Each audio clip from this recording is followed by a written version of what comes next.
अस्सलामुअलैकुम दोस्तों, कैसे हैं आप सब? मैं उम्मीद करती हूँ आप सब खैरियत से होंगे। आप सबको मैं यूट्यूब चैनल इंग्लिश लिटरेचर पे वेलकम कहती हूँ। आज जो टॉपिक इस वीडियो में हम कवर करने जा रहे हैं दैट इज़ 17th सेंचुरी का पीरियड, जिसके अंदर हम 1600 से 1660 तक जो वो इवेंट्स हुए हैं उनको कवर करने वाले हैं। बेसिकली लेक्चर जो है हमारा वो प्यूरिटन एज के ऊपर है, जिसको एज ऑफ मिल्टन भी कहते हैं। इस एज के अंदर हम बात करेंगे जैकोबियन और कैरोलियन पीरियड्स की, साथ में हम कॉमनवेल्थ पीरियड की बात करेंगे। ठीक है, तो हमारे जो लेक्चर है उसको हम शुरू करते हैं। जैसा कि मैंने बताया 17th सेंचुरी है। 17th सेंचुरी को फर्दर दो पीरियड्स में डिवाइड किया गया हुआ है। जो फर्स्ट पीरियड है हमारा वो प्यूरिटन एज है, जिसको एज ऑफ मिल्टन भी कहते हैं, और सेकंड पीरियड है वो है रेस्टोरेशन पीरियड, जिसको एज ऑफ ट्रेडन भी कहते हैं। प्यूरिटन एज का जो पीरियड चलता है वो 1600 से 1660 तक चलता है, और जो हमारा रेस्टोरेशन पीरियड है सेकंड पीरियड वो चलता है 1660 से 1700 तक। क्लियर है आपको इतना? अच्छा, अब प्यूरिटन एज जो है जो हमने पढ़नी है 1600 से 1660 तक, इसको फर्दर टू पार्ट्स में डिवाइड किया गया हुआ है।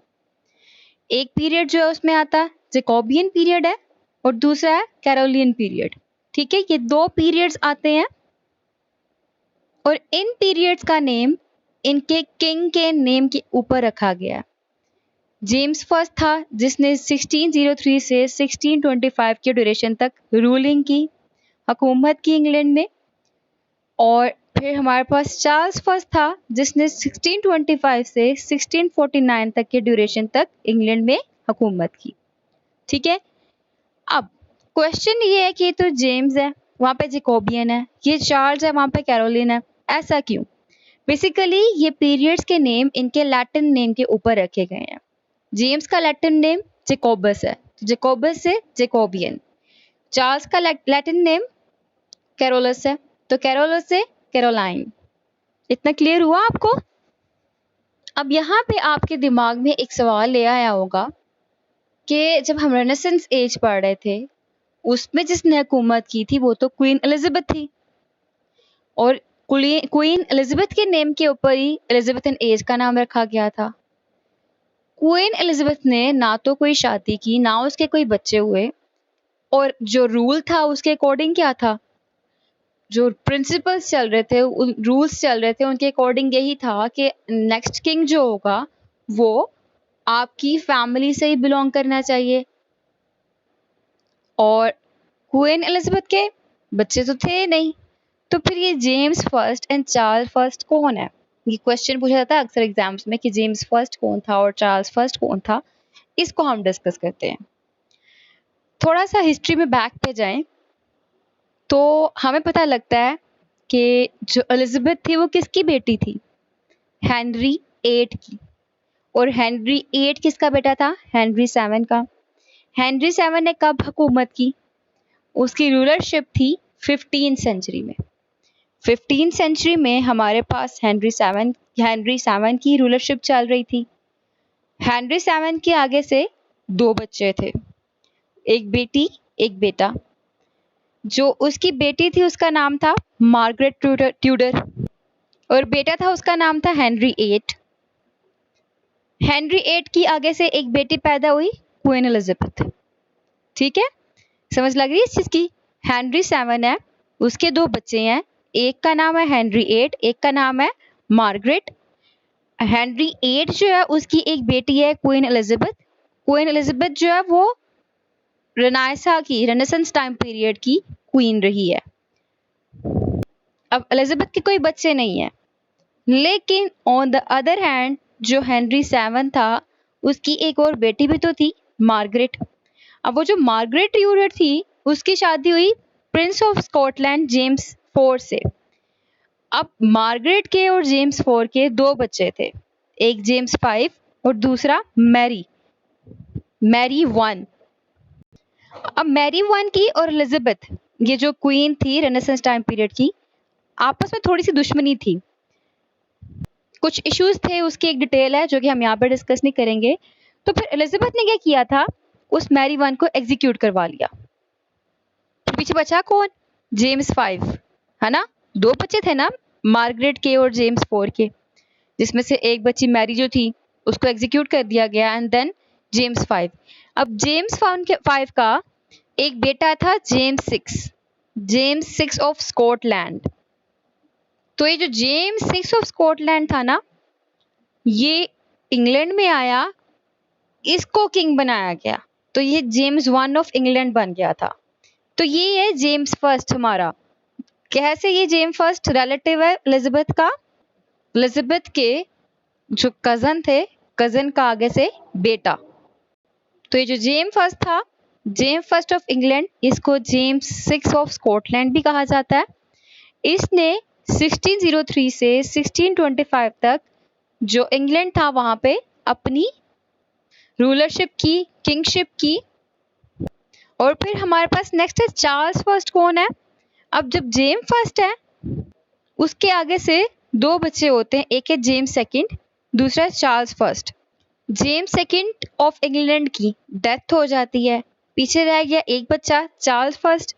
तो जेम्स फर्स्ट की डेथ के बाद उसका जो बेटा था चार्ल्स फर्स्ट, उसको वहां पे अपॉइंट किया गया एज अ रूलर, और वो टाइम पीरियड रहा 1625 से 1649 का।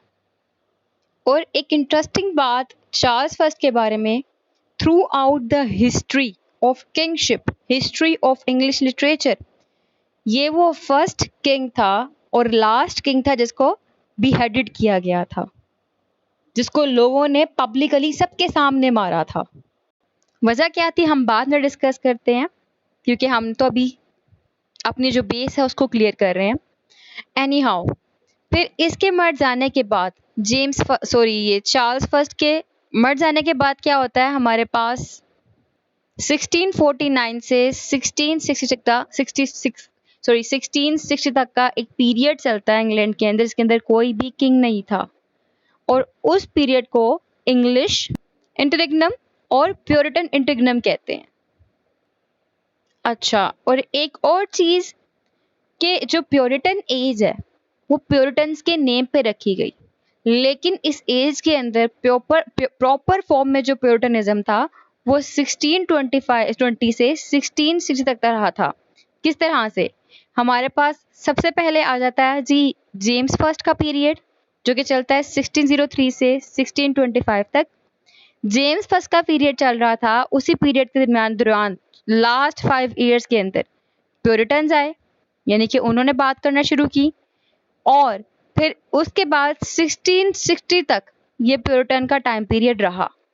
तो इन शॉर्ट, कोई पूछे कि प्योरिटन एज प्रॉपरली कब शुरू होती है, यानी कि प्योरिटनिज्म कब शुरू होता है, तो वो 1620 से 1660 के ड्यूरेशन में शुरू होता है। और क्वेश्चन पूछा जाए आपसे कि कोई क्वेश्चन पूछे आपसे कि प्योरिटन इंटररिग्नम क्या है, तो आपने बताना कि वो ड्यूरेशन जिसके अंदर इंग्लैंड में कोई भी किंग नहीं था उसको प्योरिटन इंटररिग्नम कहते हैं, और ये ड्यूरेशन 1649 से 1660 तक का रहा है। तो अब तक मैंने आपको क्या बताया? मैंने अब तक आपको ये बताया कि 17th सेंचुरी को दो पीरियड्स में डिवाइड किया गया है। फर्स्ट प्योरिटन एज, जिसको एज ऑफ मिल्टन भी कहते हैं, और सेकंड है रेस्टोरेशन पीरियड, जिसको एज ऑफ ड्यूडेन भी कहते हैं। प्योरिटन एज को फर्दर दो पार्ट्स में डिवाइड किया गया है, एक है जैकोबियन पीरियड, एक है कैरोलाइन पीरियड। जैकोबियन जो है वो जेम्स फर्स्ट के नेम पे रखा गया, और साथ में जो कैरोलियन है वो जो कैरोलाइन जो है वो चार्ल्स फर्स्ट के नेम पे रखा गया। चार्ल्स फर्स्ट जो है वो जेम्स फर्स्ट का बेटा था, और जेम्स फर्स्ट कौन है वो मैं आपको बता चुकी हूँ, कैसे वो रिलेटिव है जो एलिजाबेथ क्वीन के। फिर मैं एक और इम्पोर्टेंट बात बता दूं, वो ये कि जो हमारा जैकोबियन पीरियड था वो 1603 से इस दौरान तक रहा 25 तक, कैरोलिन 25 से 49 तक रहा। इसके बाद हमारे पास शुरू होता है कॉमनवेल्थ पीरियड, जो कि 1649 से 1660 तक रहा। इसके अंदर ओलिवर क्रोमवेल का नाम का एक पर्सन था, उसने कंट्री की लुक आफ्टर वगैरह करना शुरू कर दी थी, जो कि एक प्योरिटन था। अब इस एज को प्योरिटन एज क्यों कहते हैं? क्योंकि इस एज के अंदर मैंने आपको बताया 1620 से 1660 तक प्योरिटनिज्म की एक मूवमेंट चली थी, उसी बेस पे इसको प्योरिटन एज कहते हैं।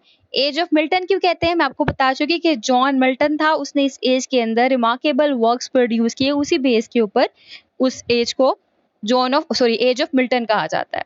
क्लियर हो गया कि क्यों इस एज को एज ऑफ प्योरिटन कहते हैं, क्यों इस एज को एज ऑफ मिल्टन कहते हैं, जैकोबियन एज क्यों कहते हैं, कैरोलाइन एज क्यों कहते हैं, कॉमनवेल्थ पीरियड जो है वो कौन सा है, ये बेसिक क्वेश्चंस आपको अब क्लियर हो चुके होंगे। अब हम आगे चलते हैं और बात करते हैं कि प्योरिटन्स थे कौन। बेसिकली जो प्योरिटन्स थे वो प्रोटेस्टेंट थे। अब प्रोटेस्टेंट्स कौन है मैं पहले आपको ये बता दूं। हेनरी एट का टाइम पीरियड था जो कि क्वीन एलिजाबेथ के आने से पहले किंग रह चुका हुआ है, हेनरी एट। अब हेनरी एट ने चाहा, यानी कि उसकी ख्वाहिश थी कि वो अपनी वाइफ कैथरीन को डाइवोर्स दे दे और उसकी एक फियांसे थी एन बोलेन, उससे वो शादी कर ले। और उस टाइम पे जो डोमिनेंट रिलीजन चल रहा था वो कैथोलिक्स का था। क्रिश्चियनिटी के अंदर बेसिकली दो सेक्ट्स होते हैं। वो सेक्ट्स क्या हैं? एक है कैथोलिक, दूसरा है प्रोटेस्टेंट। अब कैथोलिक्स जो थे वो इस चीज की परमिशन नहीं देते थे जो कि किंग चाहता था। और इसी ड्यूरेशन में मार्टिन लूथर जो कि जर्मनी से बिलोंग करता था, ये स्पेलिंग है मार्टिन लूथर के, और इसी के साथ साथ ज़िविंगली एंड कैल्विन, ये स्विट्जरलैंड से बिलोंग करते थे। इन्होंने जो पॉप की ऑटोक्रेसी थी ना, उसके अगेंस्ट प्रोटेस्ट किया। एक मार्टिन लूथर था और दूसरा ये दो नेम जो मैंने लिखे हैं ये चाहते थे कि जो पॉप की हुकूमत चल रही है, जो पॉप की रूलरशिप चल रही है, जो पॉप की अथॉरिटी है, उसको खत्म किया जाए।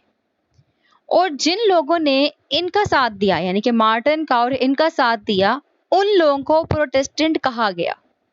और जिन लोगों ने पॉप का साथ दिया उनको कैथोलिक्स कहा गया। ठीक है। और ये काम कब शुरू हुआ था? रेनेसेंस टाइम पीरियड से शुरू हो गया था, 16th सेंचुरी से।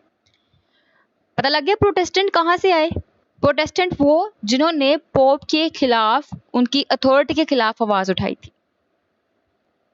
अब जो हेनरी एट था ना, इसने क्या किया, इसने प्रोटेस्टेंटिज्म को सपोर्ट करना शुरू कर दिया। क्यों?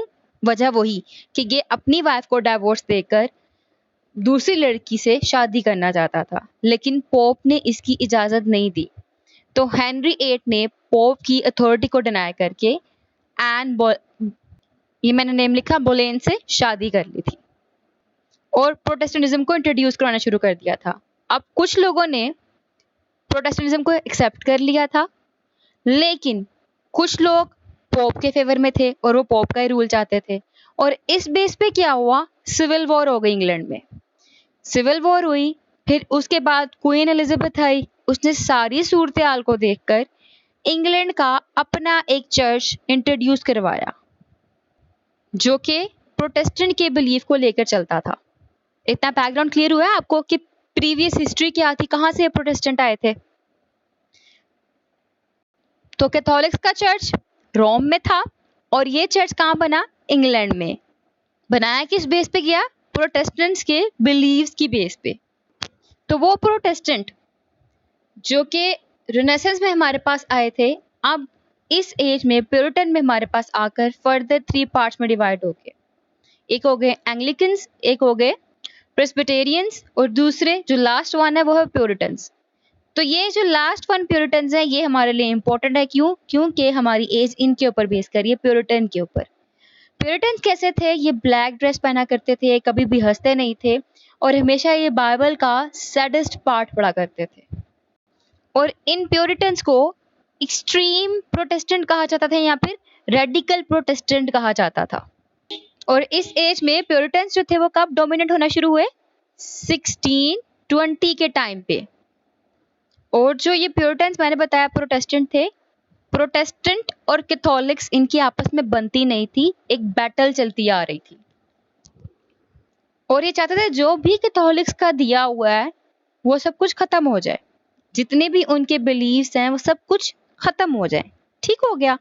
अब इसके लिए 1620 में एक मूवमेंट शुरू हुई, उस मूवमेंट का नाम है प्यूरिटनिज्म। ये एक रेडिकल प्रोटेस्टेंट मूवमेंट थी जिसके अंदर इन प्यूरिटन्स का पर्पस क्या था? To reform the Church of England. England के जो चर्च है उनको रिफॉर्म किया जाए, उनको रिवाइव किया जाए।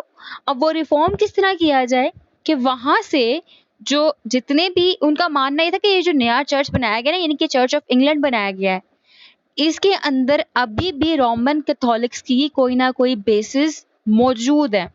उनके जो बिलीव्स हैं वो मौजूद हैं।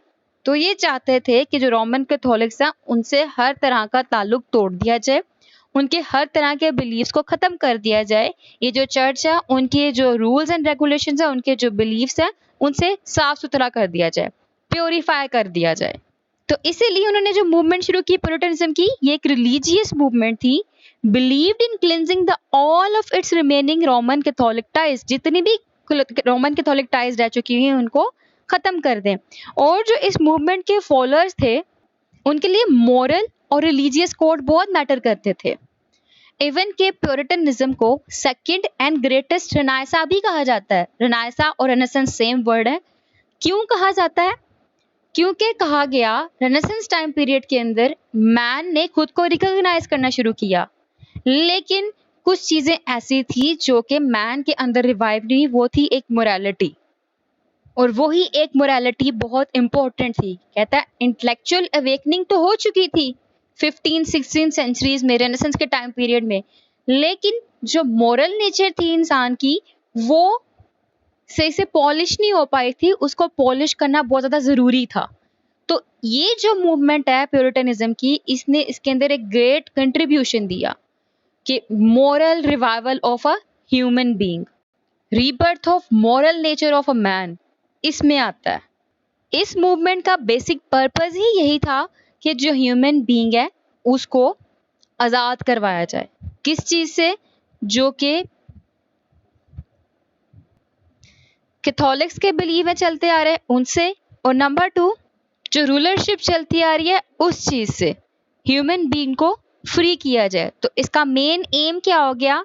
Making man honest and free. Honest किस तरह से? जब मैंने मैन की मॉरल नेचर की बात की उस तरह से ऑनेस्ट, और जब मैंने कैथोलिक्स बिलीव से और रूलरशिप से फ्री होने की बात की तो वहाँ पे लिबर्टी का एलिमेंट आ गया। और जैसा ही चाहते थे वैसा हुआ भी।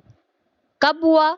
1649 में, जब चार्ल्स फर्स्ट उसको मार दिया गया, तो फिर वहां पे ओलिवर क्रॉमवेल आया। उसने कंट्री को लुक आफ्टर करना शुरू किया। उस टाइम पे कोई भी किंग नहीं था। 1649 से लेकर 1660 तक कोई भी किंग नहीं था। जो क्रॉमवेल था वो प्यूरिटन का लीडर था, और वो जो पीरियड था उसको कॉमनवेल्थ पीरियड का नेम दिया गया। लेकिन उस टाइम पीरियड के अंदर 1649 से 1660 तक, ठीक है, 1660 तक बहुत से ज़्यादा डिफ़िकल्टीज फेस करना पड़े। तो इंग्लैंड के लोगों को एहसास हुआ कि नहीं, किंग के बगैर, रूलरशिप के बगैर हमारी जो कंट्री है वो प्रोग्रेस नहीं कर सकती। तो इसीलिए फिर नेक्स्ट पीरियड जब रेस्टोरेशन पीरियड शुरू हुआ तो वहाँ पे हमारे पास चार्ल्स सेकंड आ गया, मींस किंग वापस आ गया, और वहाँ से ही प्यूरिटन की डिक्लाइन हो गई। और ये जो हमारे पास 1649 से 1660 तक का टाइम पीरियड चला है, इस टाइम पीरियड को प्यूरिटन इंटररेग्नम कहा जाता है। अब हम वापस आते हैं हमारे जो फर्स्ट पीरियड था जैकोबियन, उसके अंदर जेम्स फर्स्ट उसकी तरफ। जेम्स फर्स्ट जो है ये भी प्रोटेस्टेंट्स को फेवर देता था। ये खुद भी एक प्रोटेस्टेंट रूलर था, और जिस टाइम पे ये हुकूमत कर रहा था, रूलरशिप कर रहा था, उस टाइम पे कैथोलिक्स पीपल का एक ग्रुप था जो कि जेम्स फर्स्ट के अगेंस्ट था। ना सिर्फ एक ग्रुप था बल्कि वहाँ पे बहुत ज़्यादा लोग ऐसे थे जो बेसिकली कैथोलिक्स थे, मींस कैथोलिक्स की तादाद ज़्यादा थी, प्रोटेस्टेंट तादाद में कम थे।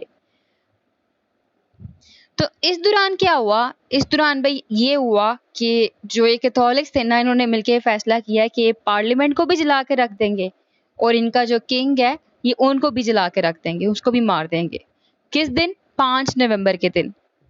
अभी 5 नवंबर का दिन ही क्यों सिलेक्ट किया इन्होंने? क्योंकि 5 नवंबर को ही पार्लियामेंट बनाई गई थी।